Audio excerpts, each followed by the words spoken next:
É isso, é rápido sempre, né, Noriega? Na emoção. No ritmo do esporte, né, Carol? Que foi agitado, né, esse fim de semana. Bom dia para você. Bom dia, Carol. Bom dia para todos. Fim de semana com coisas interessantes, resultados importantes, belos gols. Foi bem legal para quem curte futebol e esporte em geral. Pois é, a gente já falou aqui na abertura do Novo Dia sobre alguns placares por conta dos clássicos que tivemos. Fla-Flu, também Grenal. Sim. O que a gente consegue trazer de leitura, principalmente desses dois jogos, Noriega? Primeiro o Fla-Flu, que teve uma vitória até certo ponto tranquila do Flamengo, diante de um Fluminense, eu diria, algo desinteressado, Carol. O que se explica, o Fluminense está no meio de uma decisão internacional da Recopa Sul-Americana, que é o jogo que põe em confronto o campeão da Libertadores com o campeão da Copa Sul-Americana. Perdeu no primeiro jogo em Quito, no Equador, e na quinta-feira no Maracanã tenta ganhar por 2-0 para ser campeão. Então, além de todo o calor do Rio de Janeiro, do horário, da dificuldade imposta aos atletas, a gente viu um Fluminense com muita dificuldade, alguns jogadores não participaram, como Felipe Melo e Marcelo, e o Flamengo tendo o domínio do jogo de forma bem tranquila. A gente vê gols que acabam sendo anulados, como esse gol do Fluminense. Se é validado, poderia mudar a história do jogo. A gente vê que foi muito bem anulado. Fora isso, o Flamengo foi mais competente, foi mais ligado no jogo, Carol, e construiu uma vitória importante, na qual eu destacaria um jogador, o Pedro, o atacante, o centroavante do Flamengo. O Pedro vem sendo vaiado pela torcida rubro-negra e nesse jogo ele teve uma participação decisiva. Além de fazer gols, ele e o Arrascaeta, que começa a jogada número 14, o Pedro faz um gol e participa do segundo gol que a gente vai ver daqui a pouco, que é um golaço, uma aula de futebol. Dá para dizer que o time está com a cara do Tite? Começando. Os times do Tite são times muito bem organizados, bem posicionados em campo, que a partir da defesa eles vão se estruturando para serem times dominantes. Foi o que o Flamengo fez no jogo. Olha o Pedro, típico gol do centroavante, né? Sempre bem posicionado, sempre onde a bola vai chegar. Parece que os centroavantes, os grandes centroavantes, eles têm um sexto sentido, Carol. Eles conversam com a bola. Mas eu chamo a atenção para o lance que a gente vai ver daqui a pouquinho do segundo gol do Flamengo, que é uma pintura marcado pelo Everton. E a gente vê que os lances principais são todos do Flamengo, né? Todos do Flamengo. Muito jogador bom. Olha aí, De La Cruz, olha que toque do Arrascaeta, outro toque lindo do Pedro, o chute do Everton, Cebolinha. E aí o Fábio, que é um grande goleiro, aos 43 anos, nessa ele falhou. Não estava numa tarde muito feliz. Mas olha que legal, como a construção da jogada, a beleza dos toques, né? Muito bonito. Realmente um jogo bem tranquilo e dominado pelo Flamengo. Bem, a gente está aqui destacando, obviamente, o Flamengo, que saiu vencedor, mas você chamou a atenção logo no início, Nori, para o fato do Fluminense estar numa competição internacional. Sim. E aí, no meio disso, você tem o Carioca. O quanto que isso, de fato, compromete a equipe? Compromete muito. Acho um absurdo que a Federação de Futebol do Estado do Rio de Janeiro não tenha alterado a tabela e não tenha pensado nessa possibilidade.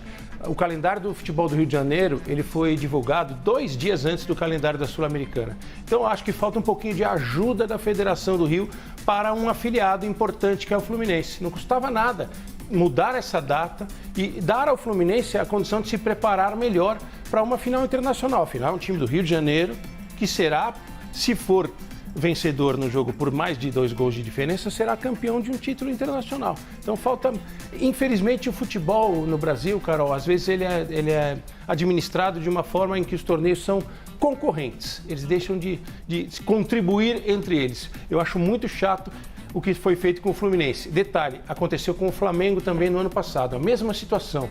Entre os jogos decisivos da Recopa, a Federação do Rio colocou um clássico com o Botafogo. Algo para se refletir aqui que o Nori traz pra gente. Vamos então seguir aqui para a região sul, o outro clássico? Sim, o Grenal. Esse é a grande rivalidade. Melhor para o Internacional. Está numa melhor fase, de fato? Está aí na liderança, né, Nori? Sim. É um time mais encorpado, melhorou muito em relação ao ano passado internacional. O Grêmio perdeu peças importantes, principalmente o uruguaio Luis Suárez, que foi jogar com o Messi lá nos Estados Unidos, no time de Miami. Isso teve um impacto. Agora, o Grêmio foi lutador, esteve 2 vezes na frente, obrigou o Internacional a se desdobrar em campo para buscar a vitória, que veio no lance final da partida com alguma polêmica, para desespero da nossa querida colega Elizabeth, que é gremista. Pois é, Muriel Porfiro também. Muriel é Grêmio ou Inter? Eu acho que é Inter, não é? A Muriel acho que é Inter. Olha. Então não teremos conflito hoje entre as nossas âncoras, por causa disso. Elas entenderão o resultado do esporte. A gente vai ver um Internacional com domínio da bola, boa parte do tempo. Esse é o gol do Maurício, que foi o principal jogador da partida. meio-campista do time do Inter, muito bom jogador. A polêmica fica para o final, Carol, que os gremistas, a gente vai ver a imagem, foi um pênalti convertido pelo Alan Patrick, o último lance do jogo. Os gremistas garantem que não foi pênalti, os colorados têm certeza que foi pênalti. E tem um detalhe em relação a esse jogo, não havia o árbitro de vídeo. O árbitro de vídeo só será utilizado nas fases decisivas do Campeonato Gaúcho. O Inter e o Grêmio tentaram convencer a Federação Gaúcha, Carol, a fazer o VAR só para esse jogo. Eles pagariam o custo do VAR, mas a Federação Gaúcha não topou. Tá aí, polêmica, como sempre, né? Em clássico. O lance final vai gerar discussão lá em Porto Alegre, em todo o Rio Grande do Sul, por toda a semana. Eu acho que o pênalti foi bem marcado, a favor do Inter, mas os torcedores do Grêmio certamente discordam disso. E foi o lance que decidiu o jogo, praticamente cobrar o pênalti e acabar o jogo. Teve até empurra-empurra no final, uma certa confusão, mas o resultado que fica é esse. Como você disse, o Inter tem uma vantagem, é um Inter que vai chegar para as fases finais com uma questão do regulamento. Então, acho que foi um jogo bem interessante, cheio de lances perigosos, defesas importantes. Olha, essa aí que quase que vai. Tem muito assunto, então, buscar. Tem. Lá no Rio Grande do Sul. Eu quero saber a sua além do opinião sobre o lance do pênalti. Não me faça isso não, Nori. Eu concordo com você. Eu não tenho nem opinião sobre isso. Eu preciso saber de você o lance do pênalti, se você acha que foi ou não. Porque é a polêmica, só se fala nisso. Eu quero ver, Muriel e Elisa já estão trocando mensagens pelo WhatsApp hoje para tentar chegar a uma conclusão. Quem fizer o Pix maior aqui, Muriel ou Elisa, aí a gente acerta e põe fim a essa polêmica. Nori, vamos sair do futebol e já ir para outro esporte? Vamos falar de tênis? Vamos. Então vamos lá, porque tivemos uma bela campanha do João Fonseca no Rio Open. Lembro quando a gente começou a falar dele aqui e aí a mensagem era: guarde esse nome. E de fato está despontando, né? Ele é muito bom jogador, tinha sido campeão do Aberto dos Estados Unidos juvenil. Ele teve uma campanha surpreendente que fez com que ele desse esse salto. Ele ganhou mais de 300 posições no ranking mundial. O que acontece, Carol? Imediatamente após esse sucesso, ele começa a chamar a atenção dos organizadores de torneios. O Rio Open é um torneio da categoria ATP 500. É um torneio grande, que paga uma premiação importante. O João Fonseca foi um tenista dos anos 70 e 80. O João Fonseca é um tenista que ainda está disputando os torneios de circuitos menores, de satélites, que são circuitos programados para que jovens jogadores comecem a fazer pontos no ranking mundial. Então toda a carreira dele estava desenhada para isso. O que aconteceu? Por causa desse sucesso no Rio de Janeiro, ele ganhou um convite para jogar um torneio em Santiago na próxima semana, da categoria ATP 250. Torneio muito mais importante que esses circuitos menores. Então ele teve que redesenhar toda a estrutura e logística dele, da carreira, para esse momento. O que não deve ser nenhum sacrifício. Afinal, ele estará jogando com jogadores importantes, vai aparecer muito mais. É o primeiro efeito do sucesso que ele fez, merecidamente, jogando no Rio Open. Pois é, qual que é a grande característica, o diferencial do João Fonseca? Eu acho que ele é um atleta jovem, de 17 anos, mas que tem muita capacidade mental de enfrentar jogos importantes, além de toda a força que ele tem, a juventude dos 17 anos, a força, a potência dos golpes, mas ele é um jogador que se comporta dentro da partida e dos momentos decisivos, Carol, com muita maturidade. Isso chama atenção. Por isso esse salto importante, esse resultado, chegar às quartas de final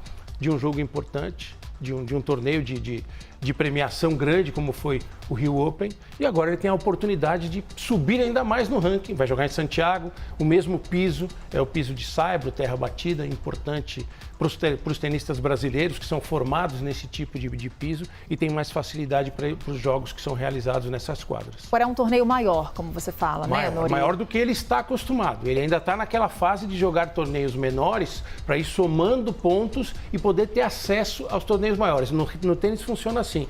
Pelo ranqueamento é que o tenista vai colocando a sua presença em torneios importantes. Quando ele não tem ranking suficiente para jogar um torneio grande, existe essa figura do convite, que o termo em inglês chama-se wild card. E ele tem uma expectativa positiva, Sim. mesmo num torneio maior? Sim, sim. Ele mostrou, jogando no Rio, no ATP 500, que é um torneio maior do que esse que ele vai jogar em Santiago, que ele tem todas as condições de enfrentar tenistas com rankings melhores e continuar o seu avanço. Vai contar com a nossa torcida. Sempre. Sem dúvida. Agora, Nori, tá aqui, a gente vai falar de algo que dominou a rede social, pelo menos, né? Que foi um confronto entre Popó e Bambam, rápido e milionário.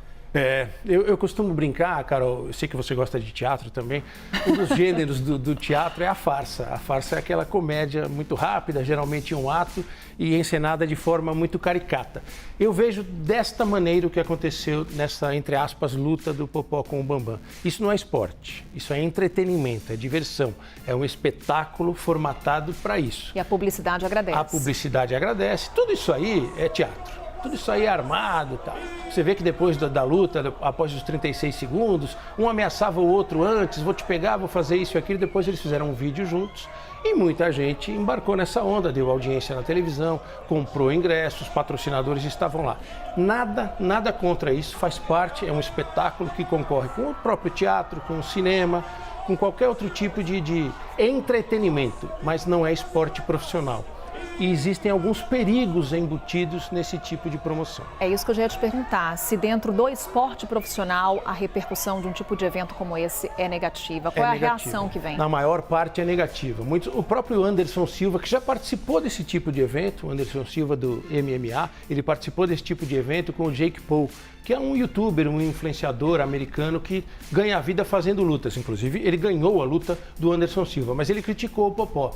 Em qual sentido? O Popó é um atleta hoje aposentado, mas ele foi profissional, ele foi 4 vezes campeão mundial.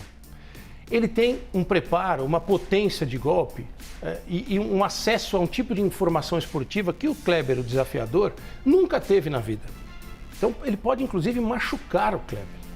Isso gera também um movimento que é o seguinte: qualquer atleta amador de final de semana que pratica um esporte por diversão, ele pode achar que ele tem capacidade de desafiar um profissional altamente preparado. Isso resvala também no desrespeito, eu acho, à atividade profissional do atleta. Então, cada um faz o que quiser, a promoção é um marketing, pode divulgar carreiras, mas que as pessoas tenham noção do seguinte: isso não é esporte profissional, isso é um espetáculo de entretenimento. Mais uma reflexão que o Maurício Noriega traz pra gente nessa conversa, no Visão de Jogo, tá sempre aqui conosco, trazendo o que é destaque no esporte e também no entretenimento, ali passando um pouquinho, bem de longe, pelo ambiente esportivo. Mas faz parte, essa é a realidade. No México, por exemplo, Carol, todo mundo que já foi ao México, acompanha a cultura mexicana, sabe daquelas lutas forjadas com aqueles lutadores mascarados, com aquelas máscaras de fantasmas. Isso é um sucesso absurdo no México. Faz parte da cultura mexicana, mas não pode ser encarado como esporte, porque todo mundo sabe que é armação.